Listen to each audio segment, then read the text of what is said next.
امریکہ اور انڈیا جو ہیں آپس میں اکنامکلی کنیکٹ کر رہے ہیں، تو کیا یہ چین کو کنٹین کرنے کے لیے کیا جا رہا ہے؟ اور یہ بھی کہا جاتا ہے کہ انڈیا جو ہے وہ افغانستان میں صورتحال کو مزید خراب کر رہا ہے because it goes in favour of America and India, اور اس کے اثرات پاکستان پر بھی ہوں گے۔ اس پہ ذرا غور سمجھ لیں۔ اب اس میں یہ دیکھیں، میجر جنرل افتخار صاحب نے جب اس کے اوپر ریسنٹ اپنی پریس کانفرنس کی، اس کے اندر کہا کہ spoilers are some where around.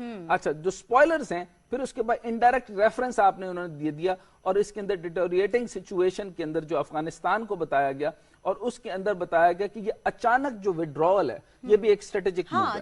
یہ اچانک وڈرول سے کیوں؟ اچھا، اب ایک تو اسٹریٹجک ہے، لیکن سچویشن بھی آگے سن لیں، یہ اچانک ایسے نہیں ہوا کرتا، کیونکہ میں نے آپ کو بتایا کہ بڑا ہاتھی جب ڈوبنے والا ہوتا ہے تو وہ اس کے اندر بہت ٹائم لگتا ہے۔ اب آپ ذرا حالت دیکھیں کہ یو ایس اکانومی کی حالت کیا، میں اکنامک سچویشن کو دیکھ رہا ہوں۔ پاکستان نے، اور سب سے بڑی بات اور جو قابل ستائش بات ہے کہ پاکستان کے تعلقات رشیا سے 15 سال بعد ٹھیک ہوئے، اور جنرل باجوہ صاحب پہلے ملٹری چیف ہیں جنہوں نے اپنے ٹینیور کے اندر 3 دفعہ رشیا کا دورہ کیا۔ اب جو ہے وہ معاملات تبدیل ہو گئے ہیں۔ اب اس ریجن کو سمجھ آ گئی ہے کہ ہم نے معیشت کی بنیاد پر آگے جانا ہے۔ اب ذرا نمبر کو غور سے سمجھیں کہ یو ایس اکانومی کے حالات یہ ہوئے کہ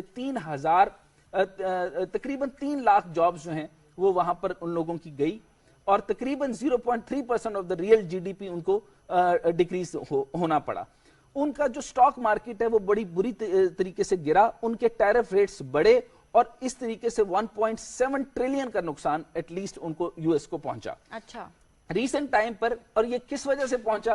انہوں نے یہ سارا کا سارا ٹیرف امپوز کیا چائنا کے اوپر، اور چائنا پر امپوز کرنے کی وجہ سے ان کا ٹوٹل جو ہے وہ ٹیرف جو ہے وہ کم ہو گئے، اور یہ لگان یا جو بھی کچھ لگانا تھا وہ چین کے ساتھ انٹرنل میٹرز کے اندر، کیونکہ وہ سیکنڈ بیسٹ اکانومی سے کہیں فرسٹ بیسٹ اکانومی نہ چلے جائے، کیونکہ انٹرنلی تقریباً آپ یہ دیکھیں ایگریکلچر، ڈیجیٹائزیشن، میں نے آپ کو بے شمار چیزیں، منرلز اینڈ مائنز تک کا چائنا جو ہے وہ وہاں